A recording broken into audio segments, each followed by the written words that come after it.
dream to become a teacher because there's a self-fulfillment in teaching. Sir, how do you inspire and motivate students in your lessons? I inspire them and I motivate them by giving them the future na if they become PA someday, they will get several benefits and advantages when they become a CPA. Sir, what do you do to prepare for a certain lesson or class? Again? What do you do to prepare for a certain lesson or class? I see to it always that if I'm going to deliver my topic, not always for the purpose of computing something like this, like that. I always see to it that I will deliver the topic that everybody can analyze the problem, not only memorize the topic. Sir, last question po. When do you meet an obstacle or problem in class? Then how do you resolve it when you meet an obstacle or problem in class? Usually the obstacle that I encounter during the class when I get mad with my students, because I don't like noisy students. Every time there's a serious discussion, I tend to listen very carefully. So by the time I get mad with the students, I always approach them and give them advice on what to do and then focus on their studies so that they will achieve their goal in life. That's all, sir. Thank you very much.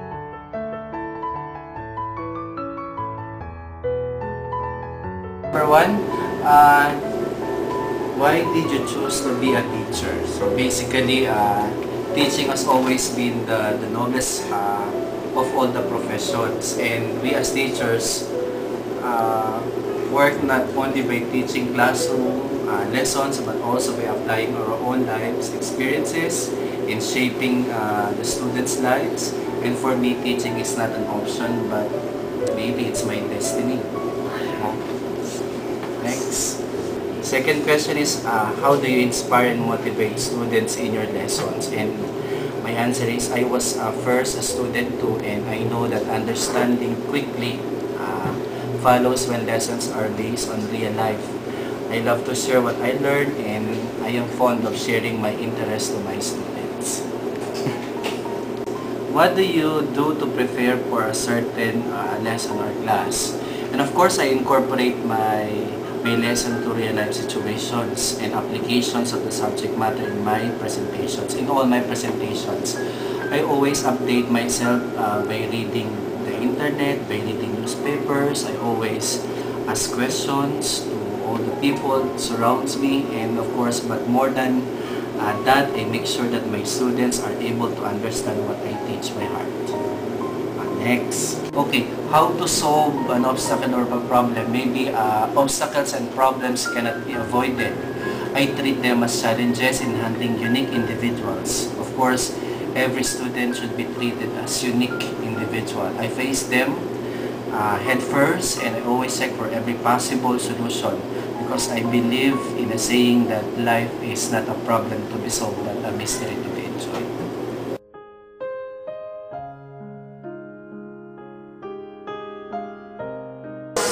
Why did you choose to be a teacher?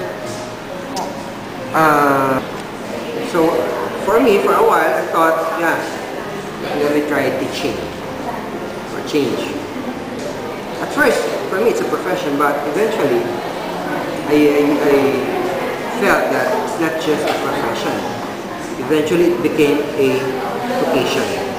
Proceeding to the third question, sir. What do you do to prepare for a certain lesson or class? Okay, usually we were given a syllabus. Okay? Now from the curriculum itself and then from the syllabus, then most definitely I will start doing my own research. Though if we don't have a textbook, then definitely I will do my research. Even though we have textbook, I still do my research.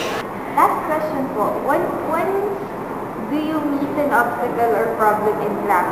And when you do, how do you resolve it? Usually when you talk about obstacles, sometimes there's a conflict between belief, between something you've said that maybe for some students it's not acceptable. So definitely that is a conflict. Okay. However,